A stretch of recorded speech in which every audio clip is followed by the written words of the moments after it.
Hello दोस्तों, स्वागत है आपका धाकड़ एनिमेशन यूट्यूब चैनल में। आधुनिक भारत के पहले सीरीज में आपका स्वागत है। आज हम इस सीरीज की शुरुआत पुर्तगालियों के भारत आगमन से कर रहे हैं। 15वीं शताब्दी की अंतिम दशाब्दी की भौगोलिक खोजों के बड़े महत्वपूर्ण परिणाम हुए। कोलंबस ने एक नए संसार का पता लगाया।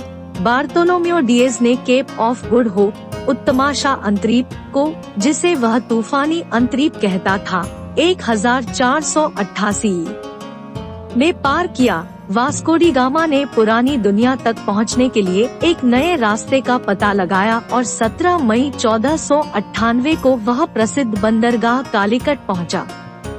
इसमें संदेह नहीं कि पूरे संसार पर इस घटना के महत्वपूर्ण प्रभाव हुए। पुर्तगालियों का भारत आगमन प्राचीन कालीन इतिहास में पश्चिमी देशों के साथ भारत का व्यापारिक संबंध बराबर बना हुआ था, परंतु 7वीं शताब्दी से हिंद महासागर और लाल सागर के सामुद्रिक व्यापार पर अरबों ने अधिकार कर लिया। वे अपनी नावों में भारतीय माल को पश्चिम ले जाते थे और वेनिस तथा जेनोआ के सौदागर उनसे इन चीजों को खरीदते थे। पुर्तगाल के व्यापारी बहुत दिनों से पूर्वी व्यापार के मुनाफे में हिस्सा लेने को चिंतित थे। वास्को डी गामा की खोज ने भारत से एक नए मार्ग के माध्यम से सीधा संबंध स्थापित किया। कालीकट का शासक हिंदू था और उसकी वंशानुगत उपाधि जमोरिन थी। उसने वास्को डी गामा और उसके दल का मैत्रीपूर्ण स्वागत किया। 2 वर्ष के बाद पुर्तगाल लौटने पर वास्को डी गामा ने पुर्तगाल के व्यापारियों को कालीकट के बाजार में मिलने वाली चीजों के नमूने दिखलाए और उन्हें बतलाया कि मालाबार तट के लोग क्या पसंद करते हैं। 9 मार्च 1500 को लिस्बन से पेड्रो अल्वारेस केब्राल को 13 जहाजों का नेतृत्व देकर भेजा गया। वास्को डी गामा के बाद भारत आने वाला यह दूसरा पुर्तगाली यात्री था। इस समय से कालीकट के शासक और मुसलमान व्यापारियों के साथ पुर्तगालियों का सीधा संघर्ष आरंभ हुआ।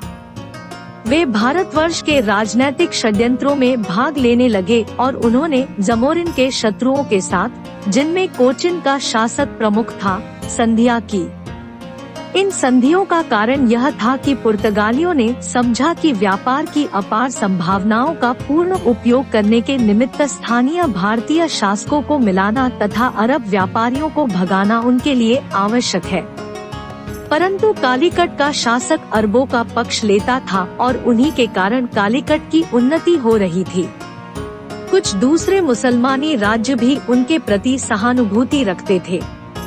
पूर्वी जगत के काली मिर्च और मसालों के व्यापार पर एकाधिकार प्राप्त करने के उद्देश्य से पुर्तगालियों ने 1503 में कोचीन में अपने पहले दुर्ग की स्थापना की। भारत में प्रथम पुर्तगाली गवर्नर के रूप में फ्रांसिस्को डी अल्मीडा को तैनात किया गया।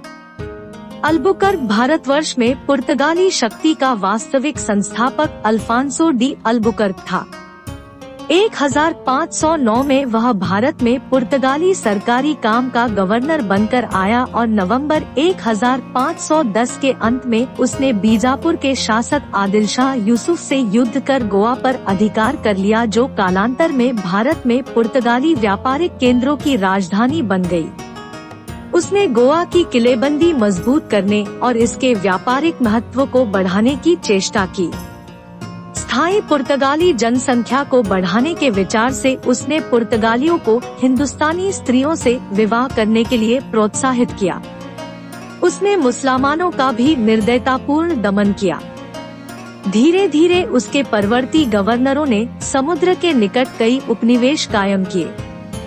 उन्होंने दीव, दमन, सालसिट, बेसिन, चौल और बम्बई, मद्रास के निकट सैंथोम और बंगाल में हुगली पर अधिकार जमाया। लंका के बहुत बड़े भाग पर भी उन्होंने अपनी सत्ता स्थापित की। शाहजहां के राज्यजाल में उन्होंने हुगली खो दिया और 1739 में मराठों ने सालसिट और बेसिन पर अधिकार कर लिया। मुगल बादशाह अकबर ने लाल सागर में ने शुक्ल व्यापार करने हेतु पुर्तगालियों से कार्य परमिट प्राप्त किया। पुर्तगाली साम्राज्य का पतन यद्यपि पुर्तगाल ने सर्वप्रथम पूर्व में अंधकार प्रवेश किया, परंतु वह भारत में कोई स्थायी राज्य स्थापित न कर सका। इनके पतन का मुख्य कारण अल्बुकर्क की मृत्यु के उपरांत कोई शक्तिशाली वायसराय का नहीं उभरना है। इसके अतिरिक्त भारत में पुर्तगाली प्रशासन भ्रष्टाचार, रिश्वतखोरी और हिंदुओं के प्रति हिंसा को बढ़ावा देने वाला था। 1. पुर्तगाल के द्वारा ब्राजील का अनुसंधान। 2. धार्मिक अनुदारता। 3. गवर्नरों में दूरदर्शिता का अभाव। 4.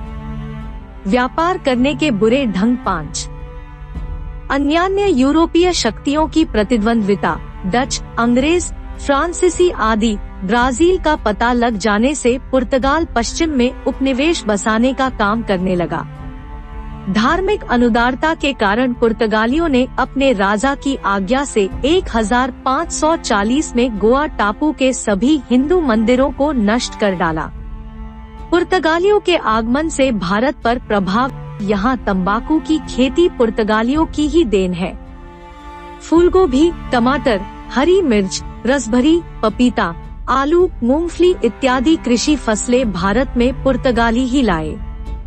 भारत के पश्चिमी और पूर्वी तट में कैथोलिक धर्म का प्रचार जमकर किया गया और इस प्रकार भारत में ईसाईयत के आगमन का ये माध्यम बने। पहली प्रिंटिंग प्रेस की स्थापना भारत में इन्होंने ने ही की। पुर्तगालियों के साथ ही भारत में गोथिक स्थापत्यकला का आगमन हुआ। पुर्तगाली शासन भारत में लगभग 450 सालों 1961 तक रहा, जिससे भारत पर व्यापार प्रभाव पड़े। आगे हम लोग पढ़ेंगे कि और कौन कौन से देश, कौन कौन यूरोपीय देश भारत में अपना दाव आजमाने आए। प्लीज सब्सक्राइब और लाइक जरूर करें, इससे हमें मोटिवेशन मिलता है।